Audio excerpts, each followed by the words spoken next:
नमस्कार दोस्तों। आज के इस वीडियो में हम बात करेंगे लोकसभा चुनाव के बारे में। जी हाँ, जो हमारे देश में अभी लोकसभा चुनाव चल रहे हैं, जिनके 3 चरण 3 फेसेस पूरे हो चुके हैं, साथ में से उन चुनावों के बारे में, मानवता के इतिहास के सबसे बड़े चुनाव जो हमारे देश में चल रहे हैं उसके बारे में। आप देख रहे हैं मेरा यूट्यूब चैनल और मैं हूँ आपके साथ आपका दोस्त साकेत गर्ग।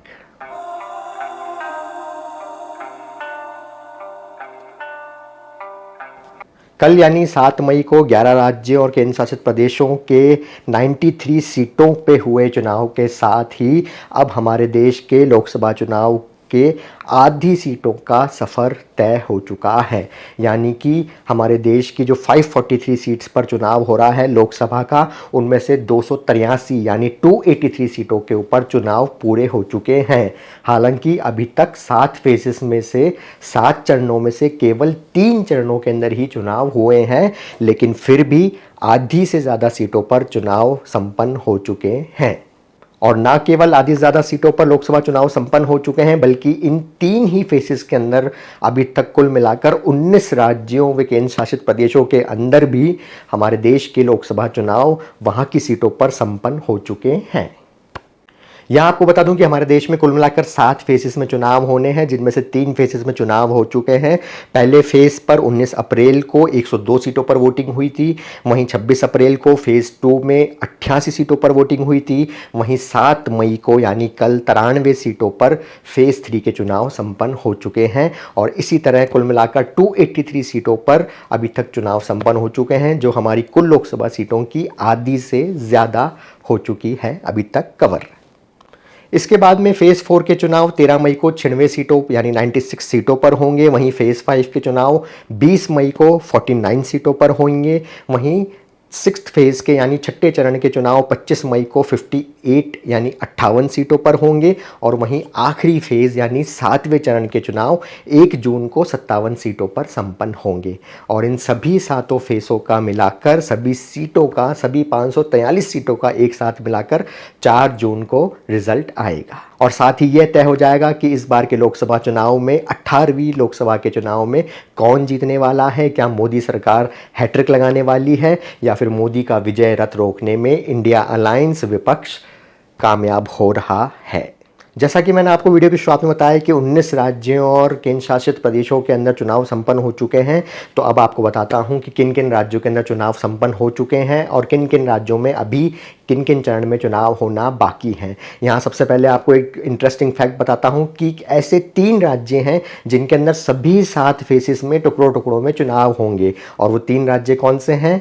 उत्तर प्रदेश, बिहार और पश्चिम बंगाल।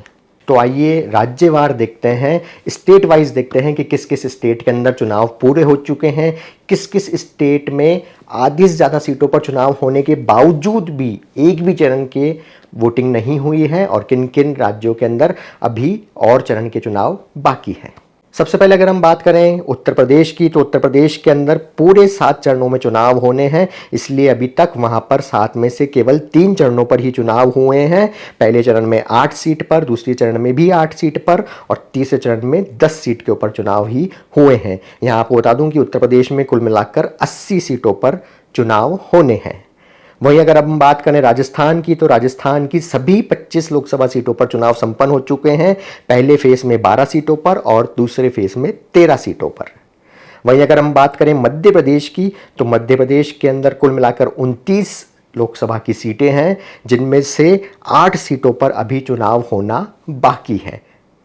वहीं अगर हम बात करें बिहार की, तो बिहार में कुल मिलाकर लोकसभा की 40 सीटें हैं, मगर वहां पर सभी 7 चरणों में चुनाव होने हैं, जिनमें से अभी तक केवल पहले फेज में 4 सीटों पर, दूसरे और तीसरे फेज में 5-5 सीटों पर ही चुनाव संपन्न हुए हैं।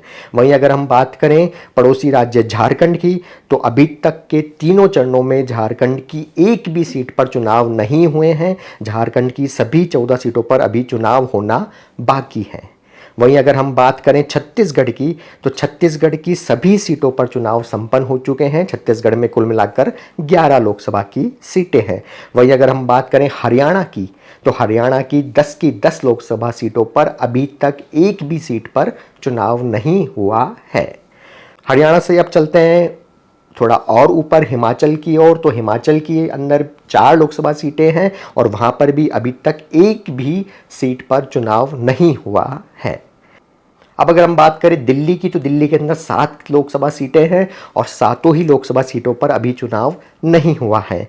वहीं अगर बात करें हम दिल्ली के पड़ोसी राज्य पंजाब की, तो पंजाब के अंदर भी 13 लोकसभा सीटें हैं और 13 की 13 लोकसभा सीटों पर अभी तक एक भी सीट पर चुनाव नहीं हुआ है।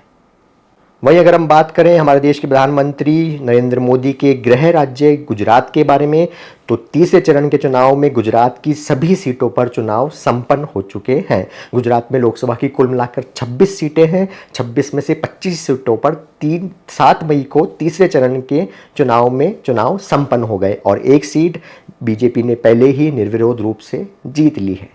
वहीं अगर हम बात करें गुजरात के पड़ोसी राज्य महाराष्ट्र के बारे में, तो महाराष्ट्र में कुल मिलाकर 48 सीटें हैं, जिनमें से पहले फेज में 5 सीटों पर, दूसरे फेज में 8 सीटों पर और तीसरे फेज में 11 सीटों पर चुनाव हो चुके हैं। वहीं अभी चौथे चरण में 11 सीटों पर और 5वें चरण में 13 सीटों पर चुनाव महाराष्ट्र में बाकी हैं। वहीं अगर हम बात करें आंध्र प्रदेश की, तो आंध्र प्रदेश के 25 की 25 लोकसभा सीटों पर अभी चुनाव बाकी हैं। वहाँ एक भी लोकसभा सीट पर अभी तक चुनाव नहीं हुए हैं। अब अगर हम बात करें अरुणाचल प्रदेश की, तो अरुणाचल प्रदेश की दोनों लोकसभा सीटों पर चुनाव संपन्न हो चुके हैं। वहीं उसके पड़ोसी राज्य असम की बात करें, तो असम की 14 लोकसभा सीटों में से 14 की 14 लोकसभा सीटों पर चुनाव संपन्न हो चुके हैं तीसरे चरण के चुनाव के साथ ही। वहीं अगर हम बात करें गोवा की 2 सीटों के बारे में, तो गोवा की भी दोनों लोकसभा सीटों पर चुनाव तीसरे फेज के साथ में संपन्न हो चुके हैं। अब बात करते हैं कर्नाटक की। कर्नाटक के अंदर लोकसभा की 28 सीटें हैं और कर्नाटक के अंदर 28 की 28 सीटों के ऊपर चुनाव संपन्न हो चुके हैं। अब बात करें अगर हम केरल की, तो केरल की 20 की 20 लोकसभा सीटों के ऊपर चुनाव संपन्न हो चुके हैं। अब बात करते हैं मेघालय की। मेघालय के अंदर 2 लोकसभा सीटें हैं और पहले फेज के चुनाव में ही मेघालय की दोनों लोकसभा सीटों पर चुनाव संपन्न हो चुके हैं। साथ ही अगर हम बात करें मणिपुर की, तो मणिपुर के अंदर भी 2 लोकसभा सीटें हैं और दोनों पर चुनाव संपन्न हो चुके हैं। मिजोरम की बात करें, तो मिजोरम के अंदर 1 लोकसभा सीट है और उस पर चुनाव संपन्न हो चुका है। नागालैंड की बात करें, तो नागालैंड के अंदर भी 1 लोकसभा सीट है और उस पर भी चुनाव संपन्न हो चुका है। वहीं हम बात करें अगर उड़ीसा की, जहां पर लोकसभा के साथ में ही विधानसभा के भी चुनाव होने हैं, वहां अभी तक 3 चरणों के बावजूद भी एक भी सीट पर मतदान नहीं हुआ है। वहीं आपको बता दूं कि उड़ीसा में कुल मिलाकर 21 लोकसभा सीटें हैं। अब बात करें अगर सिक्किम की, तो सिक्किम के अंदर लोकसभा की 1 सीट है और उस सीट पर चुनाव संपन्न हो चुका है।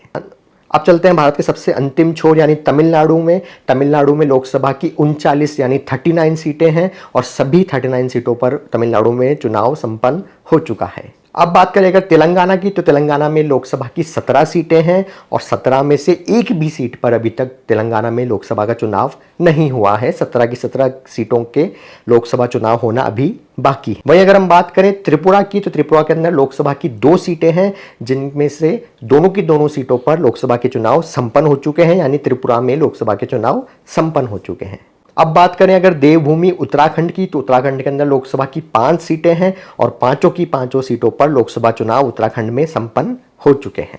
अब अगर हम बात करें पश्चिम बंगाल की, तो जैसा मैंने आपको इस वीडियो में पहले ही बताया था कि पश्चिम बंगाल एक ऐसा राज्य है जिसमें सभी 7 चरणों के अंदर चुनाव संपन्न होने हैं। यहाँ आपको बता दूं कि पश्चिम बंगाल में कुल मिलाकर 42 सीटें हैं, जिनमें से अभी तक 2 फेसेस में 3 और 3 सीटों पर चुनाव हो चुके हैं और वहीं तीसरे फेस में 4 सीटों पर चुनाव संपन्न हो चुके हैं। यानी कि पश्चिम बंगाल में अभी तक 42 में से केवल 10 सीटों पर ही चुनाव संपन्न हुए हैं। वहीं अगर हम बात करें अंडमान एंड निकोबार की, तो अंडमान एंड निकोबार की 1 सीट पर चुनाव होना था लोकसभा का और वो संपन्न हो चुका है। वहीं अगर हम बात करें चंडीगढ़ की, तो चंडीगढ़ के अंदर 1 लोकसभा की सीट है और वहां पर अभी तक चुनाव नहीं हुआ है। अब अगर हम बात करें यूटी, दादर नागर हवेली और दमन दीव की, तो वहां पर लोकसभा की 2 सीटें हैं और तीसरे चरण के चुनाव जो कल हुए हैं उनमें उन दोनों सीटों पर चुनाव संपन्न हो चुके हैं। वहीं अगर हम बात करें जम्मू कश्मीर की, तो जम्मू कश्मीर के अंदर कुल मिलाकर 5 लोकसभा की सीटें हैं, जिनमें से अभी केवल 2 सीटों पर चुनाव हुए हैं और 3 सीटों पर चुनाव अभी होना